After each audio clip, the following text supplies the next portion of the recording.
सुबह की पहली किरण जैसे ही खिड़की से अंदर झांकी, गांव का मंजर जैसे एक खूबसूरत मुसव्वरी बन गया। मुर्गे की बांग दूर दूर तक सुनाई दे रही थी। गली में एक औरत दरवाजे पर पानी छिड़क रही थी। कहीं कोई बच्चा स्कूल के लिए तैयार हो रहा था और कहीं दूध वाला अपनी पुरानी साइकिल पर हॉर्न बजाते गुजरा। इन्हीं मनाजिर के बीच एक छोटे से कच्चे मकान के बाहर एक बिल्ला बोबो हाथ में छोटी सी झाड़ू लिए बरामदे की सफाई कर रहा था। उसके कानों में रुई थी, क्योंकि मोहल्ले में बच्चों का शोर उसकी नींद का दुश्मन बन चुका था। बोबो की उम्र हो चुकी थी 42 साल, लेकिन दिल अब भी नौजवानों जैसा था। झाड़ू देते हुए अपनी मखसूस गुनगुनाहट कर रहा था। बिल्ली, जो कि उसकी सबसे पुरानी और सच्ची दोस्त थी, घर के अंदर चूल्हे के पास दूध गर्म कर रही थी। बिल्ली की उम्र थी 38 साल, मगर उसकी मासूमियत और समझदारी ने उसे मोहल्ले में खास मुकाम दिया था। आज का दिन थोड़ा मुख्तलिफ था। बोबो ने गुज़िश्ता रात अजीब सा ख्वाब देखा था। उस ख्वाब में उसकी माँ आई थी, जो कई साल पहले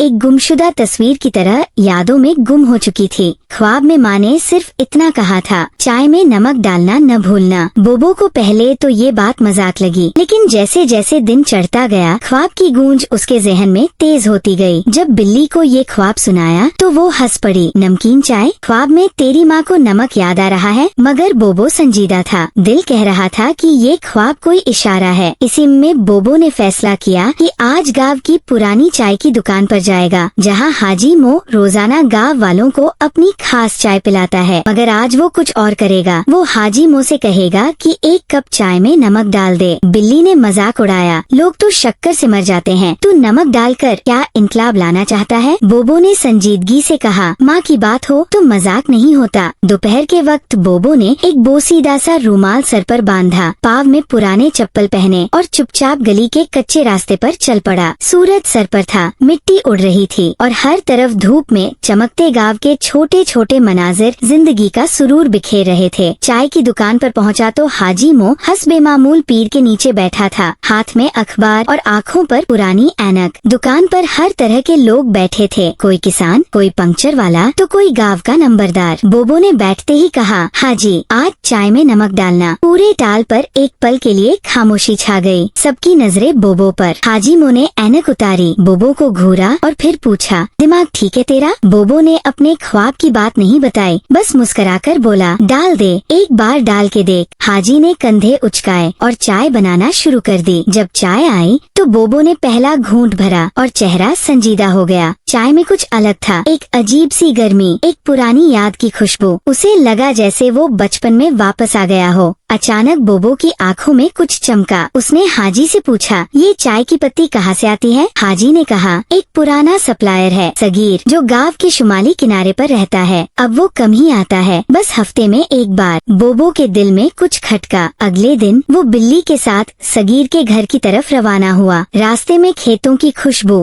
हंसते किसान, भागते बच्चे, सब कुछ मामूल का था, मगर बोबो के दिल में तूफान था। सगीर का घर सुनसान और पुराना था। दरवाजे पर ताला लगा था, मगर साथ ही दरवाजे के नीचे से एक अजीब सी खुशबू आ रही थी, वही चाय जैसी खुशबू, मगर थोड़ी सी तेज। बोबो ने करीब जाकर देखा तो वहाँ एक खुफिया दरवाजा था जो नीमवा था। बिल्ली ने कहा, ये खतरनाक हो सकता है, वापस चलें। मगर बोबो ने कहा, माँ ने कुछ दिखाया है, कुछ तो है यहाँ। दोनों अंदर गए तो देखा कि वो एक पुरानी गोदाम नुमा जगह है, जहाँ मुख्तलिफ जड़ी बूटियाँ रखी हुई है। दीवार पर कुछ पुराने कागजात भी चिपके हुए थे, उन पर हाथ से लिखी हुई तरकीबें थी। नमकीन चाय से ज़हनी बंद ताले खुलते हैं। बोबो को झटका सा लगा। क्या वाकई माँ ने उसे ख्वाब में एक राज दिया? क्या ये चाय कोई आम चाय नहीं, बल्कि याददाश्त को जगाने वाली कोई खास चीज है? अचानक एक साया हरकत में आया। बिल्ली ने चौंक कर पीछे देखा। एक बूढ़ा शख्स, जिसकी आंखें सुर्ख थीं और हाथ में लकड़ी का अस्सा था। वो सगीर था, मगर निहायत बदला हुआ। सगीर ने कहा, तुमने मेरी चाय पी ली, और वो भी नमक वाली? बोबो ने सर हिलाया। सगीर कुछ लम्हे खामोश रहा, फिर आहिस्ता से बोला, तुम्हें सच जानना होगा। और यूं सगीर ने एक पुराना किस्सा सुनाया कि कैसे उसके दादा एक हर्बलिस्ट थे जिन्होंने नमकीन चाय की ईजाद की, और वो चाय न सिर्फ याददाश्त वापस लाती थी बल्कि दिल के बंद दरवाजे भी खोल देती थी। मगर लोग इस चाय से डर गए, उसे जादू समझा और इस इल्म को दफन कर दिया। बोबो की माँ, जो कभी सगीर के दादा की शागिर्द थी, इस राज को जानती थी। बोबो जब बच्चा था तो अक्सर उसकी माँ नमकीन चाय पीती थी और वही वक्त उसकी जिंदगी का सबसे सुकून भरा दौर था। सगीर ने आखिरी बात कही, तुम्हें ये राज दोबारा जिंदा करना होगा, मगर एहतियात से। ये चाय सबके बस की बात नहीं। बोबो ने सर हिलाया। दिल में एक नई रोशनी जाग उठी थी। घर वापसी पर बिल्ली खामोश थी। वो समझ गई थी कि ये कोई मामूली किस्सा नहीं बल्कि एक ऐसा राज था जो शायद गांव की किस्मत बदल सकता था। अगले दिन बुबो और बिल्ली ने वो पुरानी तरजीबें अपने कमरे में लाकर तरतीब से रख लीं। सगीर ने उन्हें इजाजत दे दी थी कि वो चाय का नया नुस्खा तैयार करें, मगर ये जिम्मेदारी अब सिर्फ बुबो के कंधों पर थी। वो ये राज सब पर नहीं खोल सकते थे क्योंकि गांव वाले अभी तक इस चाय को जादू ही समझते थे। मगर बुबो की माँ का ख्वाब, सगीर की बातें और दिल की आवाज सब एक ही तरफ इशारा कर रहे थे। ये चाय किसी के जख्म भर सकती है। बुबो ने फैसला किया कि वो गांव में एक छोटी सी चाय की रेहड़ी लगाएगा, मगर इस चाय का जायका आम नहीं होगा। और हाँ, चाय में चीनी नहीं बल्कि थोड़ा सा नमक होगा, वो भी खास तनासुब से। बिल्ली को ये सब बहुत दिलचस्प लग रहा था, लेकिन उसके दिल में एक सवाल था, अगर ये चाय वाकई दिलों के दरवाजे खोलती है तो क्या ये मेरा दरवाजा भी खोल सकती है?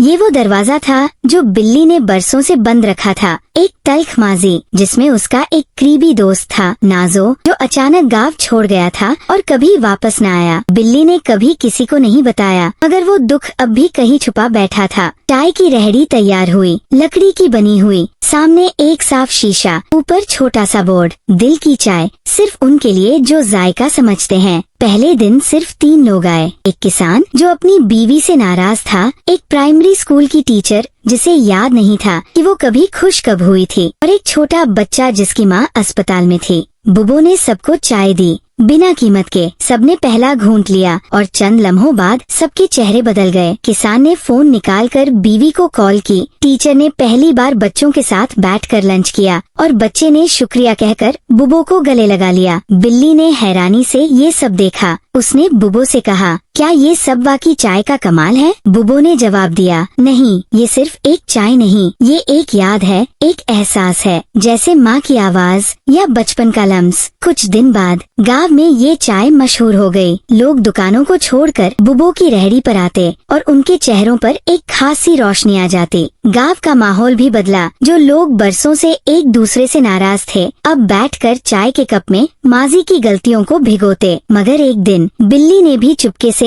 एक कप चाय ली, नमक वाली। पहला घूंट लेते ही उसकी आंखों में नमी आ गई। उसे नाजो याद आया, वो लम्हा जब उसने बिल्ली से कहा था, मैं वापस आऊंगा, बस कुछ वक्त देना, मगर वो कभी न आया। बिल्ली के दिल का दरवाजा खुला और अंदर एक भूली हुई हंसी वापस आई। उसने बुबो की तरफ देखा और कहा, शुक्रिया, ये चाय मेरे अंदर का कुफ्ल खोल गई। बुबो ने मुस्कुराकर कहा, कभी कभी चाय सिर्फ चाय नहीं होती। अगले दिन एक नया चेहरा रेहड़ी पर आया, एक अजनबी, गले में कैमरा, हाथ में नोटबुक। वो एक रिपोर्टर था, शहर से आया था। बुबो की चाय की कहानी सुनकर उसने इंटरव्यू लिया, तस्वीरें खींची और वादा किया कि ये कहानी पूरे मुल्क को सुनाएगा। बिल्ली ने कहा, अगर ये सब मशहूर हो गया तो हमारा सुकून खत्म हो जाएगा। बुबो ने जवाब दिया, अगर किसी को इस चाय से सुकून मिलता है तो हमारा सुकून कुर्बान हो सकता है। रिपोर्ट शाया हुई, वीडियो वायरल हुई और अगले दिन बुबो के रेहड़ी पर रश लग गया। दूर दराज से लोग आने लगे, कोई दिल टूटा हुआ शायर, कोई तन्हा उस्ताद, कोई माँ जो बेटे से नाराज थी। हर एक ने चाय पी, हर एक के चेहरे पर सुकून आ गया। मगर फिर एक दिन चाय खत्म हो गई। बुबो ने सगीर के पास जाने की कोशिश की, मगर सगीर का दरवाजा बंद था और एक पर्ची लगी थी, राज जितना शेयर करो वो राज नहीं रहता, अब फैसला तुम पर है। बुबो और बिल्ली ने बैठकर सोचा, क्या अब चाय बंद कर दे या कोई नया रास्ता निकालें? उसी रात बुबो को फिर ख्वाब आया। माँ की आवाज आई, चाय खुद नहीं जादू करती, वो सिर्फ दिलों को खोलती है, असल ताकत तुम में है बुबो। अगली सुबह बुबो ने रेहड़ी का बोर्ड बदल दिया। अब लिखा था, नमक तुमसे, चाय हमसे, दिल खोलो, चाय लो। बुबो ने चाय में नमक बंद कर दिया, मगर मोहब्बत और तवज्जो से वही चाय बनाने लगा। लोग आए, चाय पी और वही तब्दीली देखी। बिल्ली ने पूछा, ये कैसे मुमकिन है? बुबो ने कहा, जब इंसान का दिल साफ हो, नियत नेक हो, तो चाय में नमक न भी हो, मजा फिर भी आता है। कहानी खत्म हुई, मगर बुबो और बिल्ली की जिंदगी नहीं। वो अब भी गांव में है, वही छोटी सी रेहड़ी, वही सादा सी चाय, मगर हर कप के साथ एक पैगाम, मोहब्बत, याद और माफी। कभी किसी खास चीज की मोहताज नहीं होती। अगर आपको ये कहानी पसंद आई हो तो लाइक जरूर करें, चैनल को सब्सक्राइब करें और कमेंट में हमें बताएं। अगर आपको भी चाय में नमक डालने का मौका मिले तो आप किस याद को जिंदा करना चाहेंगे?